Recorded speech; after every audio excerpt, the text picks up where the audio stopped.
you want to ask a question, please come up to the mic and speak into the mic a little closer, especially you, Tyler. You're fine. I know. What I'm going to do is I'm going to pick up the thing and just hold it up there for you. Or I'm going to give you this mic, one of the two. I might just do this. Anyway, we'll let you go. Thank you. Good evening, Perry. I think everybody in the county, or everybody who cares to pay attention to politics in the county, knows why the incumbent Soul Commissioner decided not to run as a Republican. She felt like the party had moved too far to the right. We tried to keep the party open to a lot of different ideologies and people with lots of different ideas about how to move the county forward and what the best way to do that is. So my question is kind of two parts. It's not two questions, but it's, first of all, why didn't you run as a Republican? And second, what contrasts you with our Republican candidates and the incumbent Soul Commissioner? I chose not to run as a Republican for a few reasons. I am very much a constitutionalist. I believe in the rule of law that the Founding Fathers set up. I have paid attention to politics within the nation and even within this county, and I have become unhappy with the way that the parties are being ran. The parties, in my opinion, are taking candidates that they feel or that are vetted to, and putting them up on the block, saying, here's our Republican. And along with that, there are compromises that are made. And if I lose this race, I will keep my integrity. And I just felt that by running as a Republican, there were things that I would have to give up of myself that I was not willing to. What makes me different is I look at this county and I don't see Republican. I don't see Democrat. I don't see independents. I see citizens of Walker County. I see people that are struggling every day.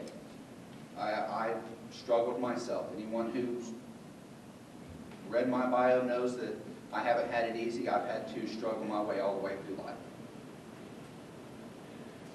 What makes me different is that I understand, and I will tell you I understand, and I mean it, that I know what it's like to have to fight to put food on the table, to go to a job and not know if you're going to lose that job. I see too many of our candidates, and this goes back to the first part, that I see candidates that have not had the type of life that 90% of the people in this county have had. A difficult life, one of struggle. And I feel that to best represent everybody in this county, I need to do it as an independent. I am not doing it as a chess match, as a strategy. I'm doing it because that is the way I feel.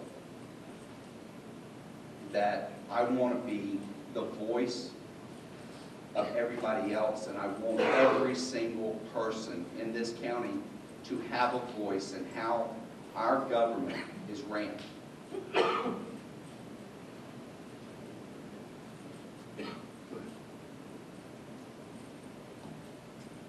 A lot of times when government corruption, they have an outside audit to audit audit the auditors, and a lot of times criminal malfeasance is found. If that's the case with you, would you call for jail time? If I, and I will, have an audit done to the books, I think everybody needs to be held accountable for what they do.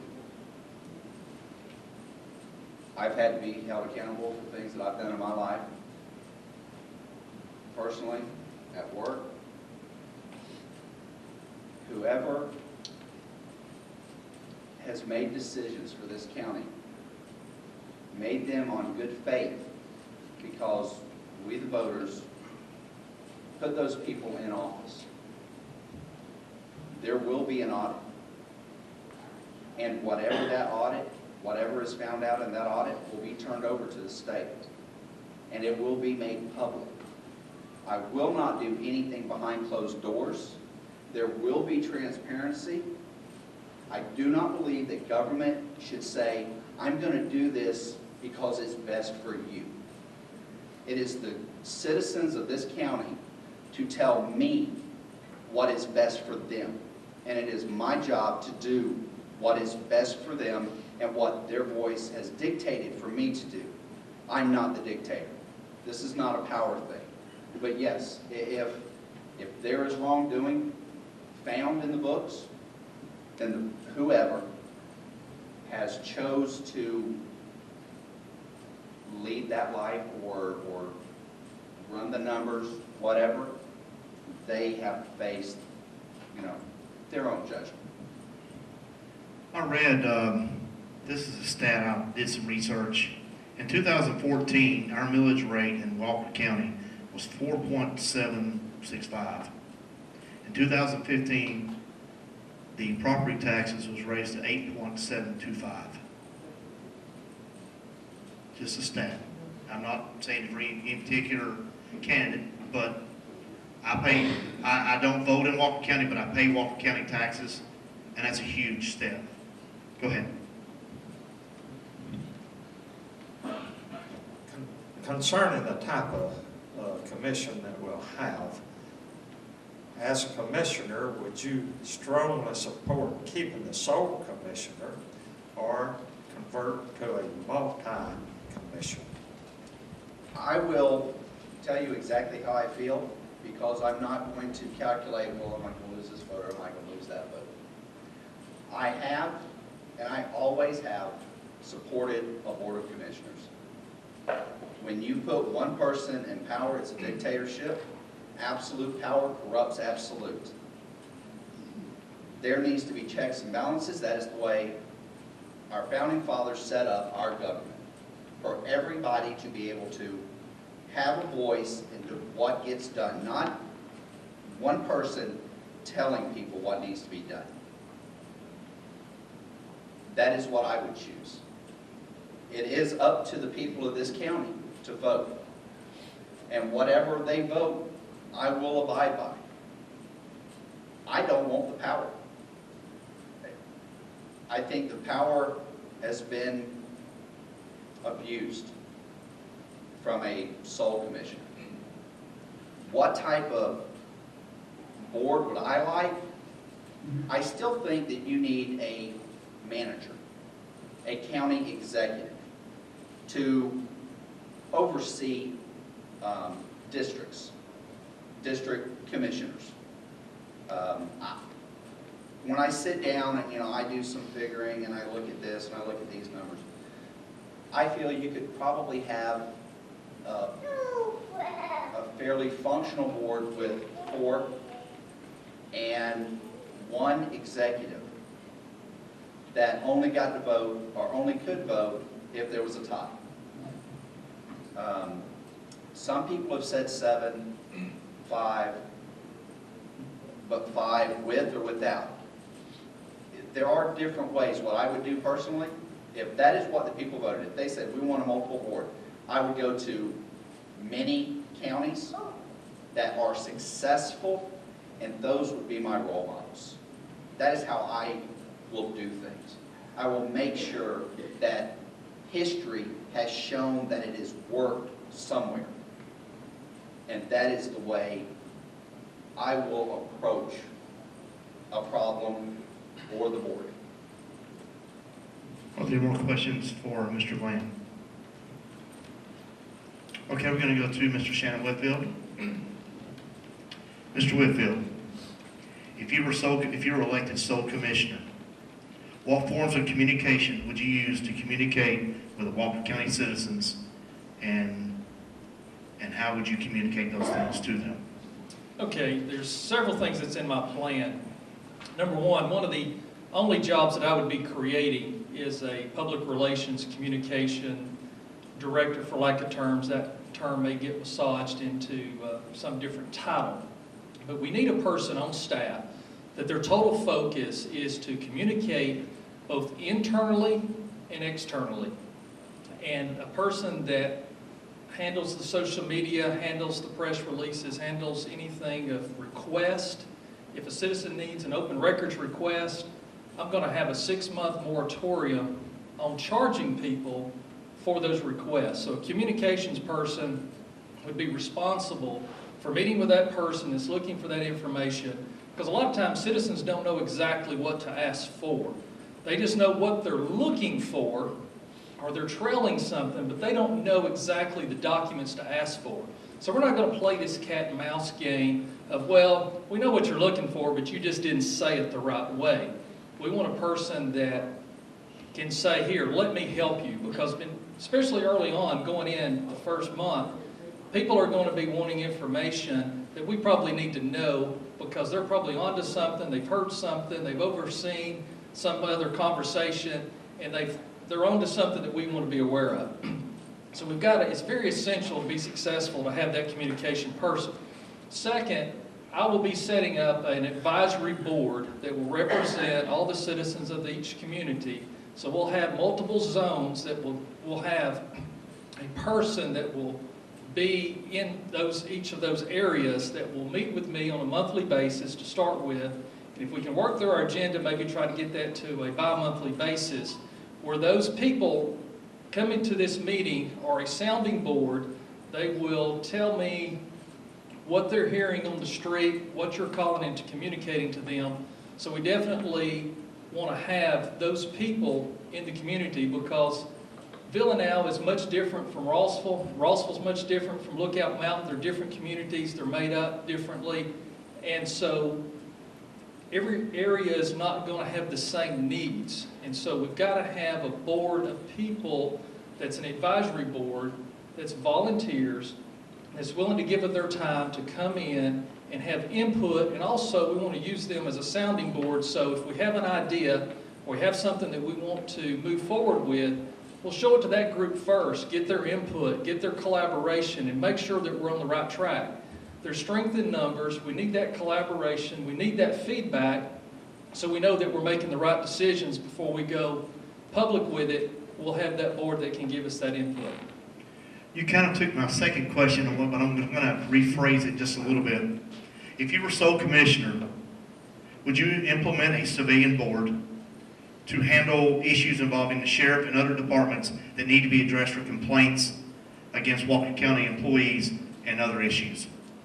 So, like I said, you kind of When you say a civilian board to handle complaints, I don't even, you're talking about they would have jurisdiction of? No, I'm saying like if there was an issue, say I was a sheriff's deputy, okay, and I did something and I offended somebody in the county, and he wants to file a complaint with the commissioner because he's not getting anywhere with the sheriff's office.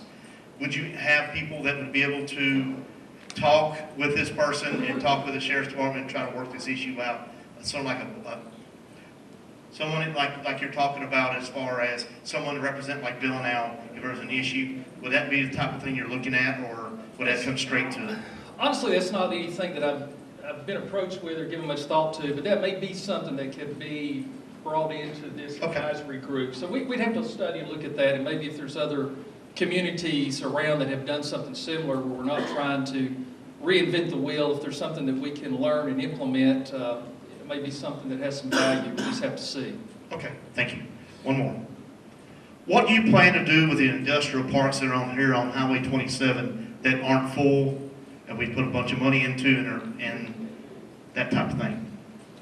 Well, the first thing we've got to do is we've got to get our county government house in order, so to speak. And it's going to be hard to get any new business to speak of, industrial, retail, or all in between, interested in coming to coming to Walker County, because they see from the outside the problems that we have that we've not addressed. And so the first thing we've got to do before we can really actively go out and look for industry to come in, we've got to get our affairs in our house and get our budget and get our act together, because there's not the leadership that this county needs in place currently. There seems to be a lot of dysfunction, a lot of mismanagement, and it's hard to go and sell something that you're not convinced is fully functional yourself.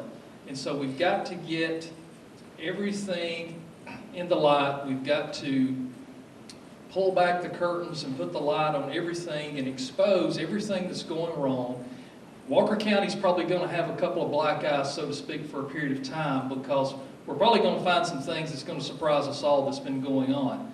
So we've got to expose those things so we can work on them. But if we don't expose everything that's going on, open up the books, open up the records, not charge people for open records requests, then in 6 months, they're going to think we covered it up. And I'm not going to sign up for that.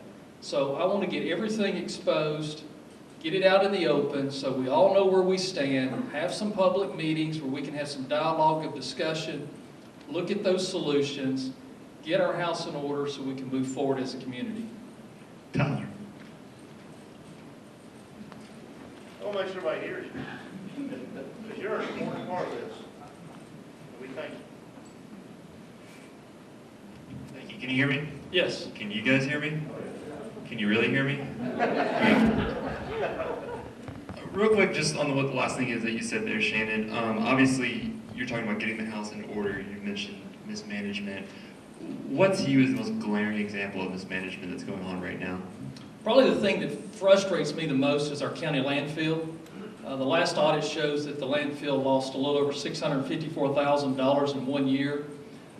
When I talk to other community leaders in other counties, their landfills are profit centers, as they're supposed to be. In governmental accounting, a landfill has its own separate balance sheet and income statement, and a landfill should make money. Our landfill in Walker County has lost an average of over $500,000 for the last 15 years.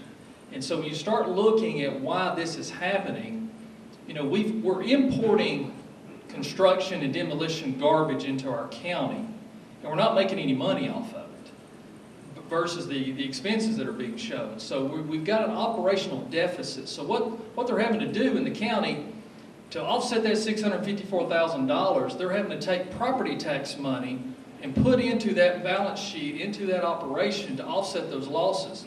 So in essence, what is happening is we're taking our property tax money to offset the savings that these waste haulers from Tennessee and Alabama are coming in and filling up our landfill, that they are taking and getting such a great rate, they can afford to bring that waste out of Tennessee and other areas and save money, where they're putting that burden on the back of the taxpayers.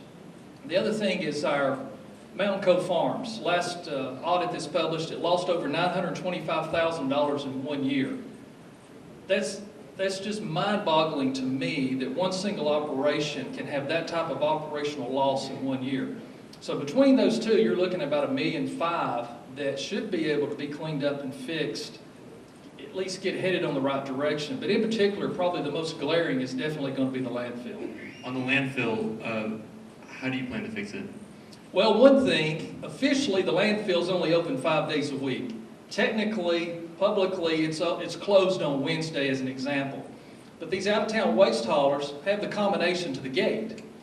And so they're able to come in with these large rollback trucks, unlock the gate themselves, and on the honor system, they weigh themselves, dump their load, come back out on the honor system, and weigh their trucks. And so just one example, we've got to go in and change the locks, so to speak. You know, if we get new locks, and we're probably going to have to go in and revamp the management staff, because There's been such a long period of time that it's been accepted in this county that our landfill lose money. I come from the business sector. I don't like things that lose money. That operation is designed to make money. Let's face it, we've got the only landfill in the county. They're importing garbage to us. We ought to be able to take money every single year out of that operation and put into our general fund to offset our overhead in our general fund. And so that operation is broke. All the way around it's broke. We've got to get in there, learn from the best. We need to go see these other counties that are making $600,000 and $700,000 a year off their landfill and say, help us, show us what you're doing, learn from the experts and come back and implement. Okay, and one last question real quick. I only get one more? How many more do you want? Lay it on. Just real quick, because Chris won't let me keep going. But, you know, obviously I think you've taken a little bit of heat because you donated some money to BB's campaign in 2012. And what you said on your website is that at the time you just weren't paying close enough attention to the critics. You should have listened to the critics. Of course, the roots of a lot of the problems that people are bringing up here tonight, whether it's Hutchison debt, Mountain Cove Farms, the landfill, those obviously existed in 2012. If you failed to read the tea leaves back then, why should voters believe that you're going to be able to synthesize problems and read the tea leaves going forward? Well, what happened in that time period is we were focused on running our own business. We've had a very successful business for the last 40 years, very active in the community, very active raising my family. And so I didn't feel like, as a citizen, that I had to go do an open records request, get the financial audit, and check up on my government. I thought the state was checking up and monitoring the county government. Obviously, the state has failed us in that area. They've sat back on the sideline and they have allowed this SPLOST money to be misappropriated. There's a letter in the 2014 audit that the commissioner wrote July the 24th of 2015 on her letterhead with her signature, sent it to the state, admitted that they misappropriated SPLOST funds, stated in there they were going to leverage a mill property tax through the Development Authority and put the money back. Well, folks, from what I can tell, that money's not been put back. They say there's no road money. There was $9.1 million in the SPLOST account when they did the bond for roads. But back specifically to your question, there wasn't the transparency, so I didn't think I had to go dig. So we're in business. Any customer that comes to us, and everybody here knows the county's done business with our company for generations. They come to us and they're going to have a golf tournament for Ms. Haskell, and they're putting pressure, let's just call it what it is, they put pressure on their vendors to donate to those golf events. So the donations that we made, or contributions that we made, were for her golf events that we sponsored. We sent 4 people and played in the golf tournament. I don't play golf, so I never went. But we did do that. I knew before I ever started running for office that I'd have to be answered and held accountable for that. It was probably one of the biggest business mistakes we've made, because that was probably the worst investment that we've ever made in the history of our company, was giving money. And we learned a valuable lesson from that. Anytime going forward that we give money out of our business to a political candidate, we're going to do our homework. So that was a learning experience. But again, we didn't think we had to go and say, well, before we can give you a donation to play in your golf tournament, that we've got to go check your audit. By the way, we're willing to go wait 72 hours and do an open records request and pay you for that audit. But since then, I have gone back and have spent hours and days going through the last 15 years worth of audits, detailed, page by page. Some of them range between 95 to 100 pages apiece. I probably understand the finances and the audits probably better than anyone in this county. And so I'm going to make up for those donations that we made, and I'm going to turn this county around. One last thing I can't let this go. Oh yeah, give me some more. You said that they put pressure on you. Who puts pressure on businesses, and how do they apply pressure? Well, they come by and say, hey, you know, you're one of our largest vendors, and we're having this golf tournament, and you know, we're looking to our vendors to support the re-election of the current commissioner. Pretty much that simple. Who's they? The re-election committee for Ms. Haskell. Thank you. Okay,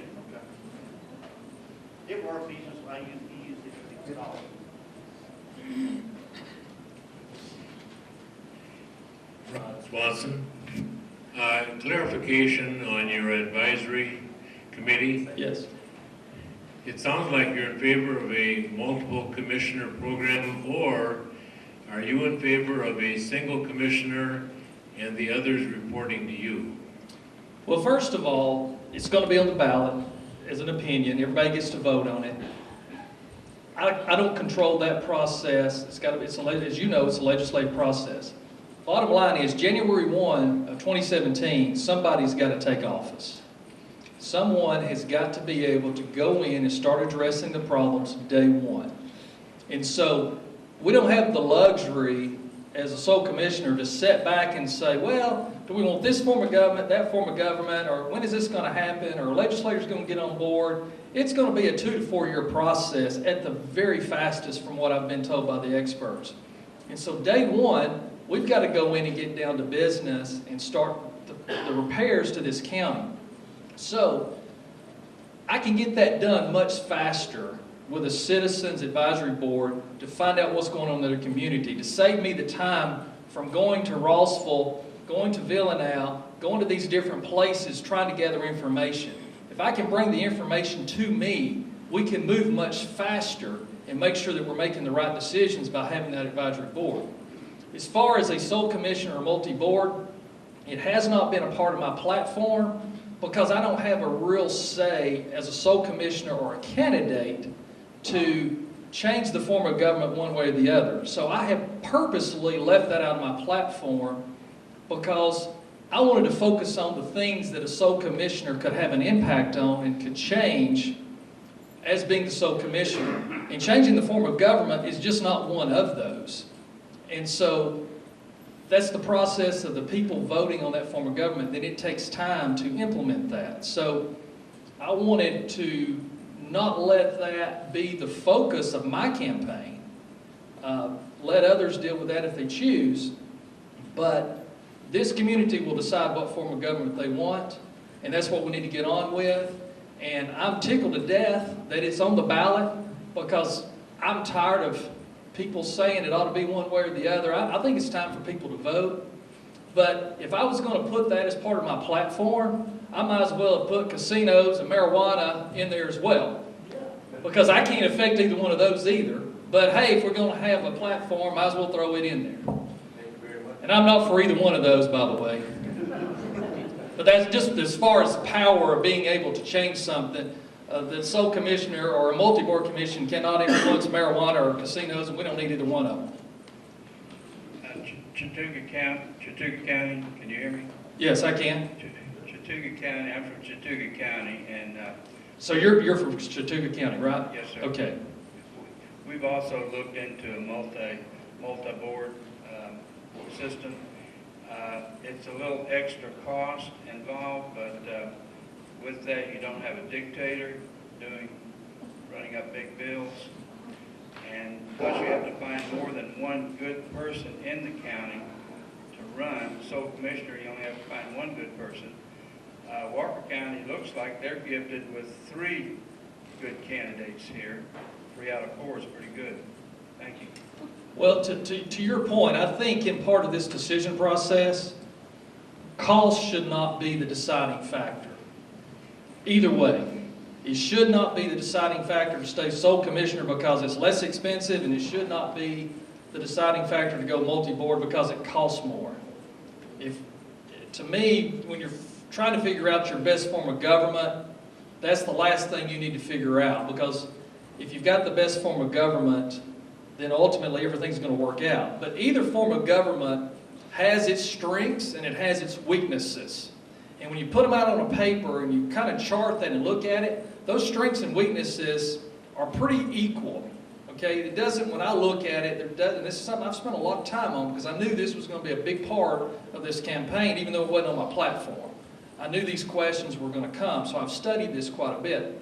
It's pretty equal, pros and cons both ways, but they're about an arm's length apart. Okay, and so neither one of them is going to be perfect.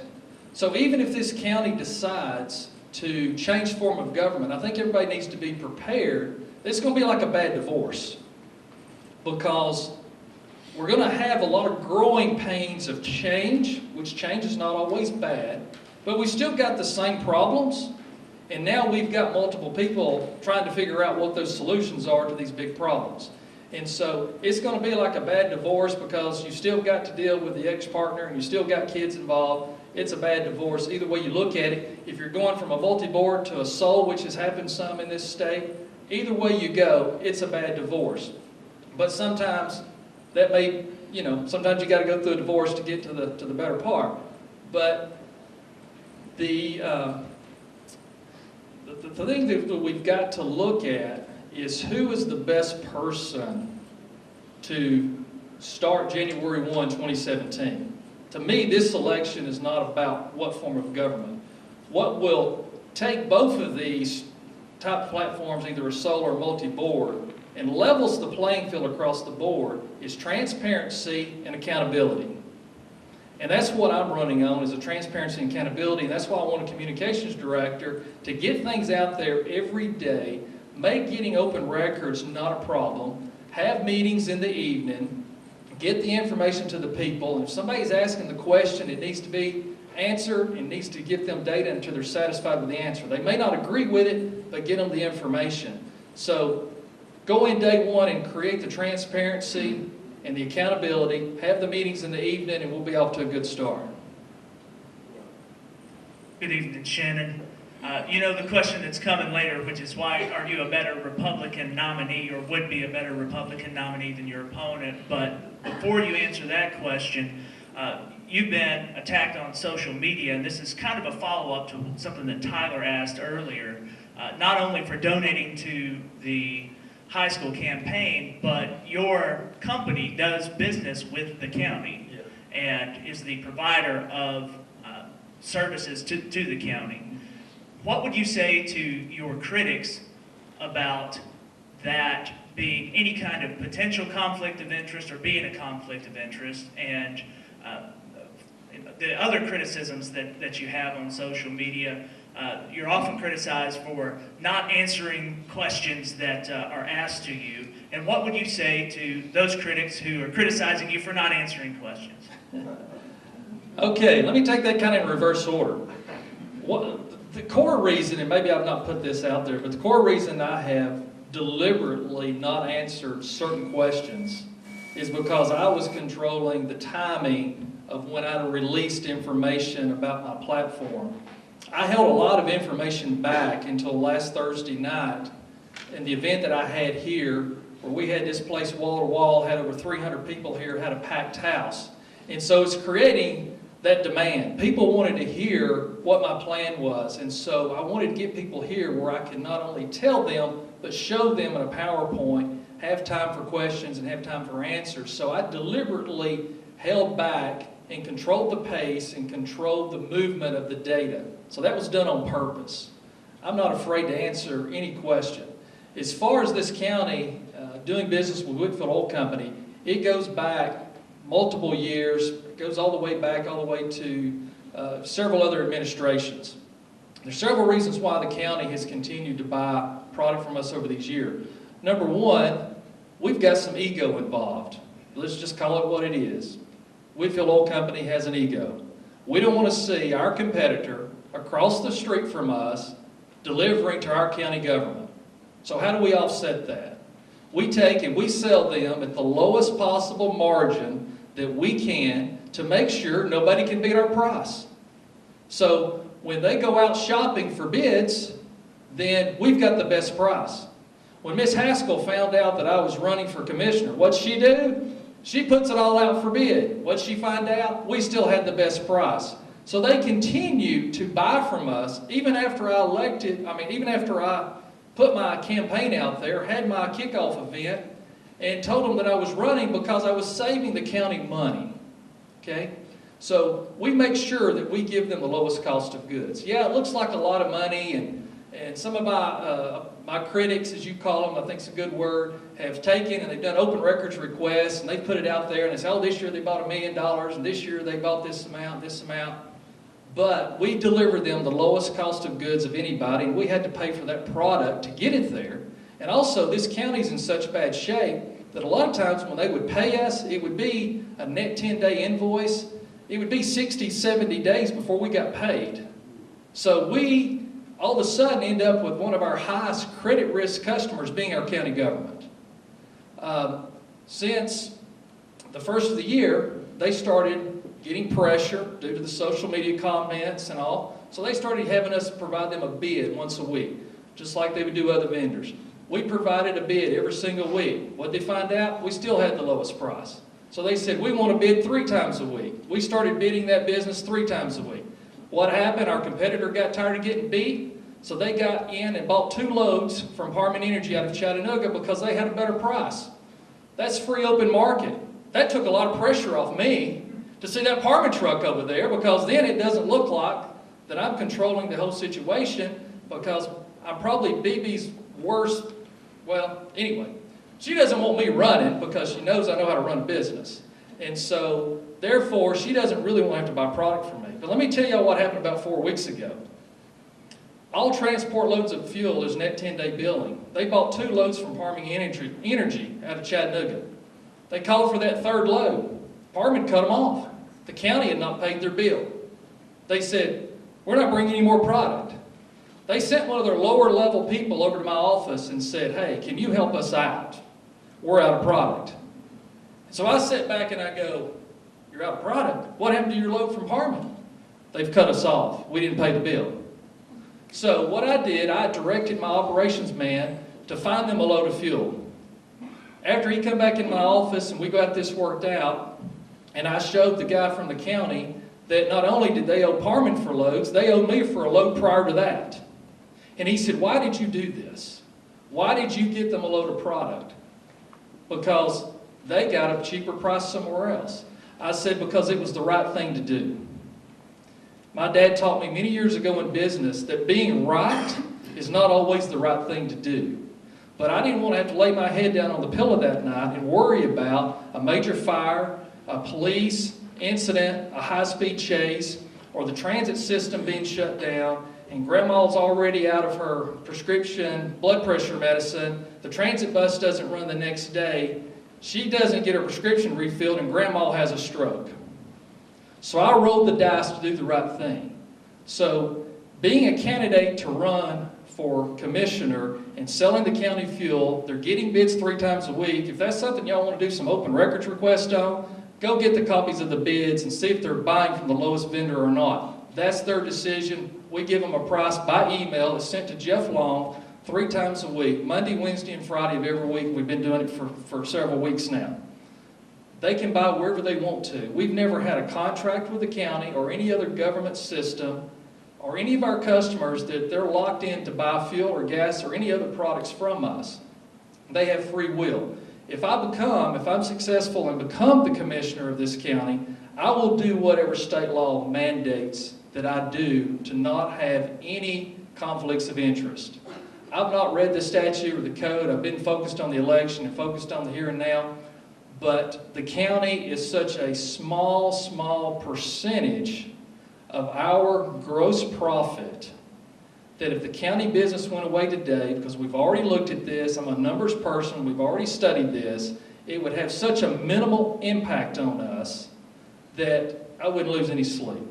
So if they stop buying today, it's not a problem. It looks like a lot of dollars, but we're talking about we're making pennies, okay? We're talking not even a dime. We're talking pennies per gallon of margin. It's a commodity. Okay. You had one more question, though. Something about why was I the best candidate? Can I answer that? Yes, sir. There's only one thing that I'm an expert at, and that's my opinion. So I'm going to give you my opinion why I think I'm the best candidate. I think I've got the most business background and business experience of anyone that's running. And this county has got to be ran as much as possible like a business. We've got to have a lean operation. We've got to lean up our county government. We've got a lot of waste. And everywhere you look, this government has gotten very lax and very complacent. We've got a county attorney that's making $125,000 a year, has a full-time secretary that's outsourcing work to Stuart James and other attorneys around the area that's not doing the work himself. There's all types of waste. You hear about lean manufacturing, we need to start hearing and seeing lean government. The departments are not operating and thinking lean because that's a problem from leadership. So I have that experience. I'm used to looking at big numbers and solving big problems and running large operations. And I feel like that I've got the most ability and experience from a CEO perspective. And in essence, that's what it gets down to when you're looking at a sole commissioner. That sole commissioner is the CEO, for lack of terms, of the county. I've got the most experience in business in solving those problems to get us out of the ditch. Okay.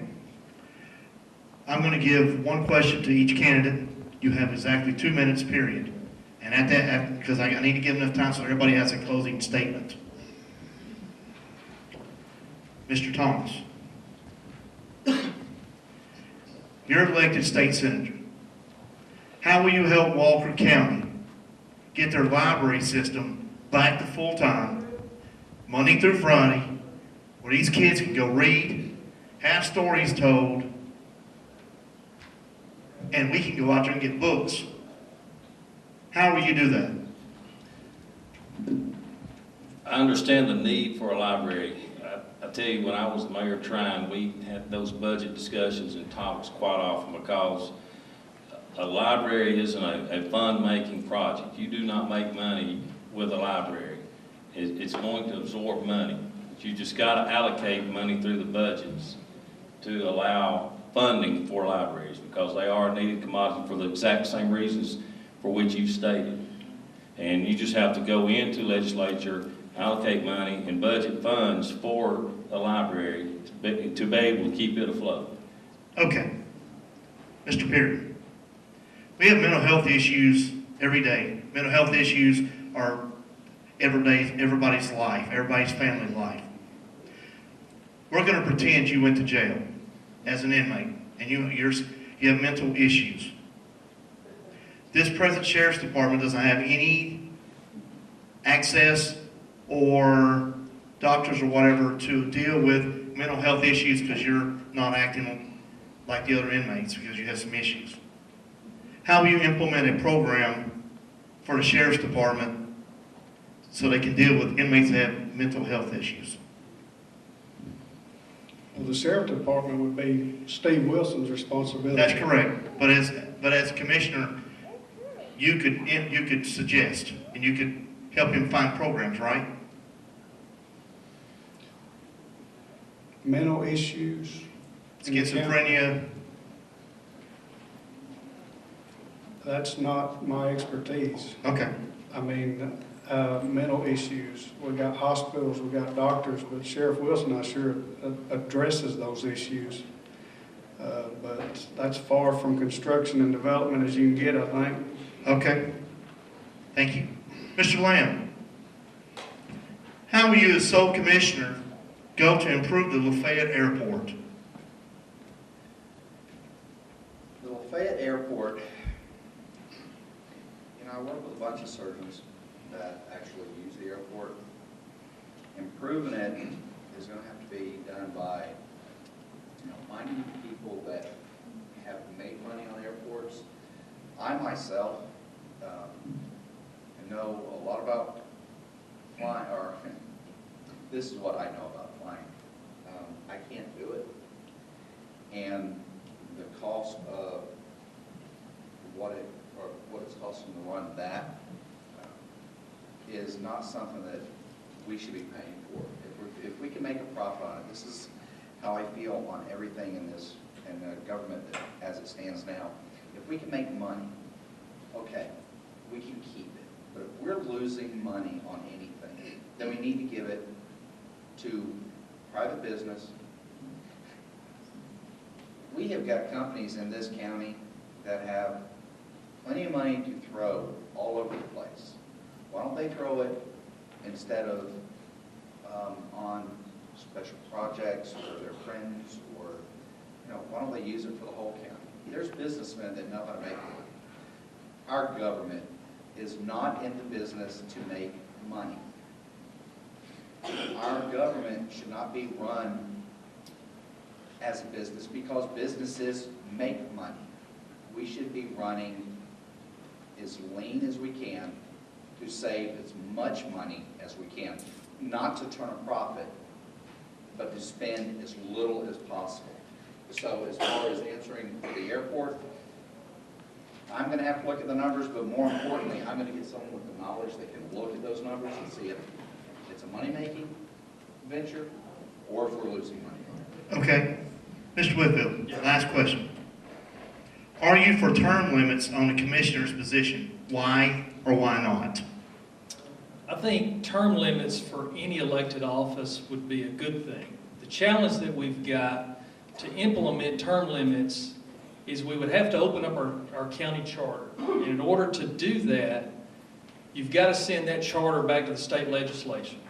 And when you do that, from experience that we've seen in Chickamauga and Fort Oglethorpe, that legislative body and that government has the ability and the right to alter and change that charter to their liking. So you may be going to change your charter to put in term limits, and maybe you've got a unanimous vote of citizens that want term limits, and everybody sees that it's something that's good. But when you take that charter and you give it to the state and you unlock it, they have full reins to change anything they want to change. And Fort Oglethorpe had a similar situation where they reworked and redid their charter, and they all agreed on that charter. It come back different.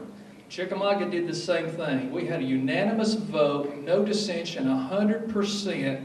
We sent the new charter with the changes we wanted to Atlanta. It come back with influence and changes from Atlanta. They didn't even call and tell us or ask us. They didn't say these are some things we're looking at or considering. They just sent it back with the governor's signature on it and it says, here's your new charter. So it's something that if and when we ever open up that charter, there's probably something that we need to do at that time. But until then, we probably need to let that lie because the state's going to take and have their way. Okay. Do we get to answer the other three questions? No. Okay. No, it was just one piece. I had some good answers. That's okay. Mr. Thomas, closing remarks, 2.5 minutes. Chris, first off, thank you. Appreciate you having this and having us here. And to these other three men that are up here, this is a difficult task to sit up here and to face constituents and answer questions. You have no idea what's going to be asked before you. I know I'm an educator and an old basketball coach, and before games, I study films and I prepare and I feel like I go on court ready for a game. I sit up here before you today and I have no clue what some of your questions are going to be. You were very intelligent in asking your questions, and I really do appreciate that. And I look forward to the future to doing a better job of answering your questions, to being more informed and more prepared to answer your questions. But I am here for you. I am up here, and I am prepared to answer questions for you. I am prepared to go to Atlanta and to serve you in the 53rd District. If you'll look on the table, he has for my name back there. I don't have any material back there for you. I don't have anybody that has funded my campaign that I need to answer for. The only people I need to answer for are the people of the 53rd District. That is you. That's the people. And one thing that hasn't been asked of me that I'm somewhat surprised is if elected, what would I do in Walker County about the election? This non-binding election for a board. Am I in favor of a board or am I in favor of sole commission? Because, you know, I'm also live in Chattooga County. We have a sole commissioner. But I'll go ahead and answer that question that hadn't even been presented to me. You know, I've talked to people before I've come on board here, and I've talked to the others here up here. I'm prepared to do whatever this non-binding election says to do. And I hope it is not a 50-50 toss-up. I hope it goes one way or the other.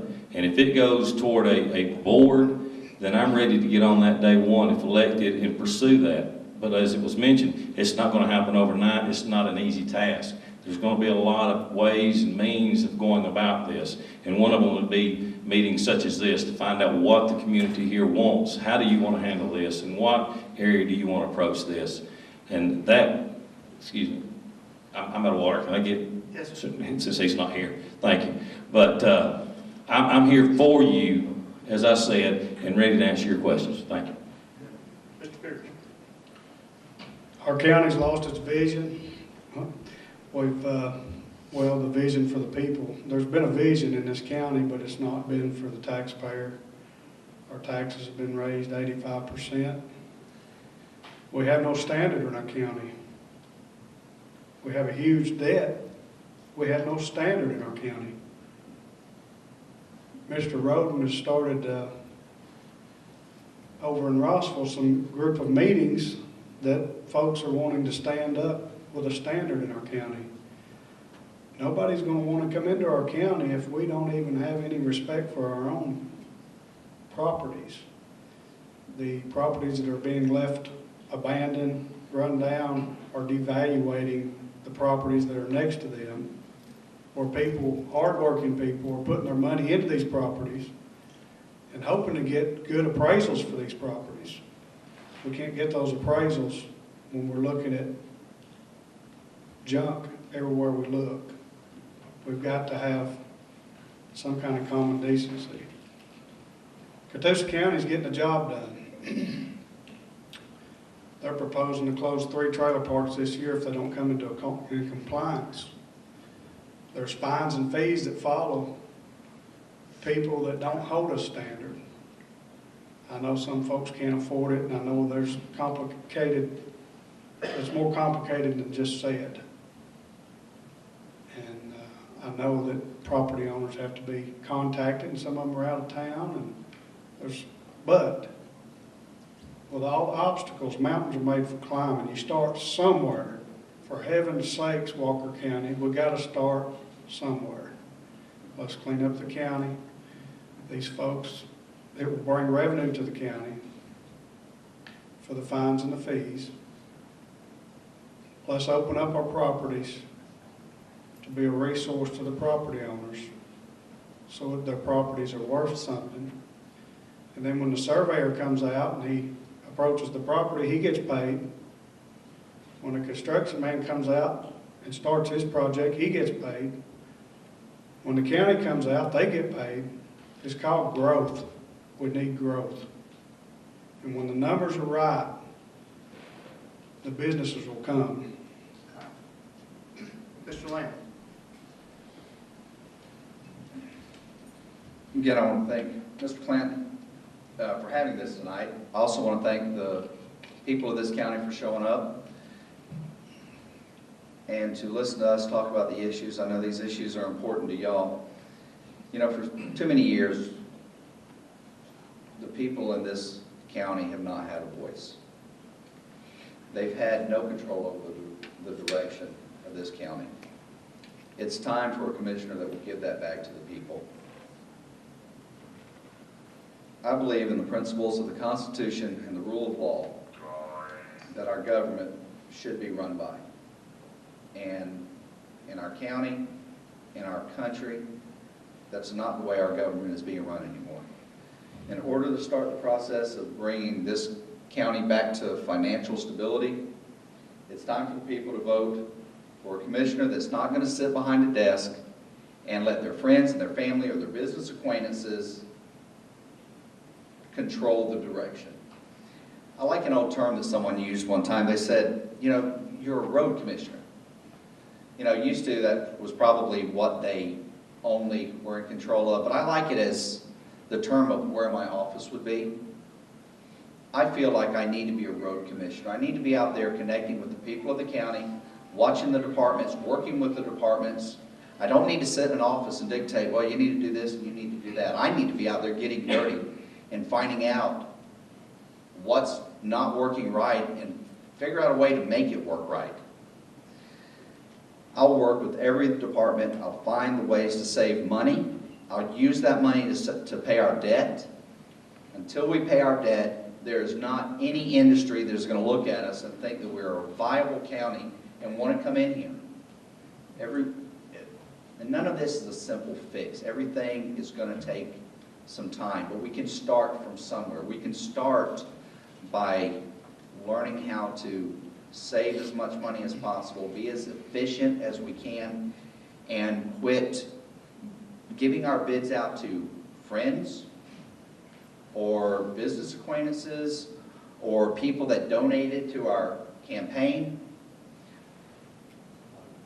I research, I look, I know what I can find, who controls this county, and if the people in this county will just look, they will see who controls this county.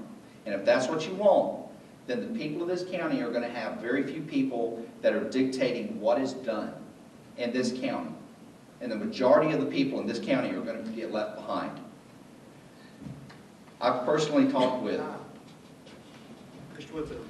I want to thank everyone that's participated and been involved in this tonight. I think this has been a very successful event, and everyone's been very professional, and everyone's listened very attentively. One thing I do want to address and talk about real quickly is the question about the library. That's one of the things that is on my platform, is to give more funding to our county libraries. And I got involved in the library boards about 6 or 7 years ago, and when I was asked to serve on that, they said, well, you know, you're a numbers guy, we need someone to help us with the budgets and things. And so I thought, okay, libraries are dead, libraries are out of date, libraries are dysfunctional, nobody uses them. That was my going in thought process. Boy, was I surprised. I was shocked. When I started looking at the statistical data and saw how much these libraries are used, and looked at the number of books that are checked out, Lafayette's running about 54 books an hour for every hour that that library is open year-round. That's the average. They have some days that they spike over 300 a day. It's incredible. Rossville Library, Chickamauga Library is in the mid-20s. Yes, a lot of people do go and use the libraries for the internet use and for the other services and benefits that they offer. But our libraries are part of the building blocks and part of the foundation of this community. Our libraries will be more properly funded under my administration. Also, as far as the airport, to my understanding, the airport is owned and operated and controlled by the city of Lafayette. So the county government is not going to get involved in the Lafayette City Airport under my administration, from everything I understand and know at this time. We have got some major problems in our county. It mostly stems around financial, it stems around transparency, and again, I give you my commitment here tonight that day one, we're going to shine the light on everything. We may end up in the media, it may make us all look bad, we may look like the Hazard County comment that was made earlier, we may look like a bunch of messed up, backwards people, but that's okay. We'll take those black eyes because black eyes do heal, but we've got to get it all out on the table. We've got to expose everything that's going on. I give you my commitment here that I will expose everything. It was brought up earlier about an audit. I've looked at this quite a bit. The audits that we're having done now in the county cost over $70,000 a year for the audit that's being done. I'm sorry. Maybe like a 1 minute extension. That means I have to give everybody else 1 minute. Y'all want another? I'll give you 30 seconds. Okay. A forensic audit would cost over $500,000 plus to have done. If we get in there day one with the financial team that I've already got in place, that's going in as volunteers that are leaders and successful people from this community, if we see things that the GBI needs to be called in for, we will call them in, let them do the audit on their dime. Thank you. Landy, you want 30 seconds? You got it. I'm good. Mr. Landy? Go home. Mr. Pearson? Anybody? Y'all want 30 seconds? No, I'm good. I want to say thank you for, thank you for coming out. We're all going to close this affair out, and I hope there's another one. After this first election, I may try to do another one where more people can come. Because you need to get the word out here, we need to vote. We can't, my grandfather said, you can't gripe unless you vote.